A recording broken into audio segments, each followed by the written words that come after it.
La veritat és que es tracta d'estar sempre al dia del que va succeint en quant a tecnologia, però també en quant a mercat o en quant a canal.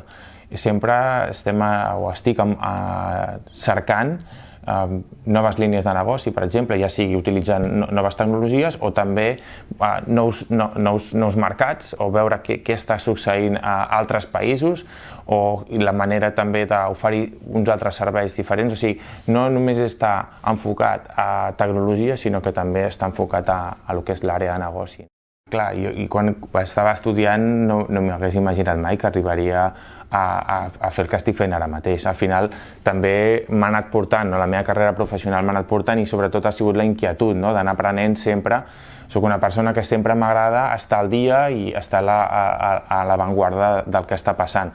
L'internet de les coses, per exemple, no m'hagués pensat mai que estaria ara mateix parlant de l'internet de les llums, o d'obtenir dades, o de crear informació a partir d'aquestes dades, no? Vaig començar fent circuits, dibuixant els circuits, fent electrònica de potència, electrònica digital, i mica en mica et va portant. També t'haig de dir que tinc un record molt maco d'aquests inicis, que vaig aprendre molt, i al final el que t'aprèn és a tocar, a entendre tot el que fas, i al final és els fonaments que també t'ajuden a entendre tot el que està succeint al teu voltant. Jo de petit sempre remenava moltes coses, sempre m'agradava desmuntar, però el problema també que tenia que em costava molt muntar-ho després. Jo crec que es passa una mica a tots que desmuntem, però al final no acabes muntant.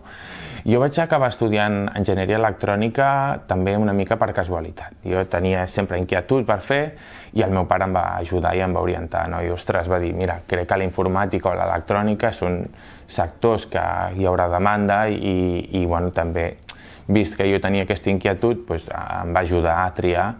I una també de les raons per triar els salesians és perquè el meu pare havia estudiat a l'escola professional salesiana quan era jove.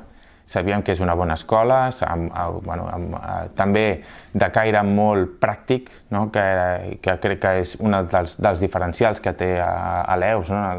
I el fet que et facin ser autònom, et facin fer la pràctica tu, i que hi arribis, i que ho entenguis.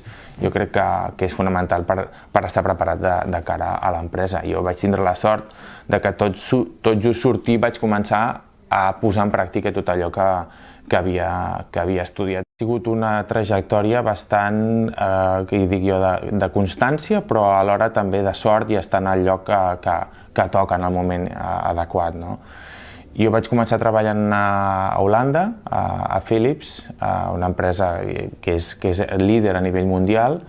D'Holanda vaig vindre a treballar a una petita empresa a Santa Perpètua, que fèiem electrònica, fèiem subcontratació de circuits, fèiem petites enginyeries per altres empreses, i vam començar a fer algunes tires de leds i començar a remenar leds. Vam començar a fer electrònica de potència, i mica en mica vas adquirint coneixement de tecnologia LED, però també d'il·luminació, i després vaig fer un altre salt que farà 4 anys i mig aquí a l'ETC4, que és l'empresa que estic actualment.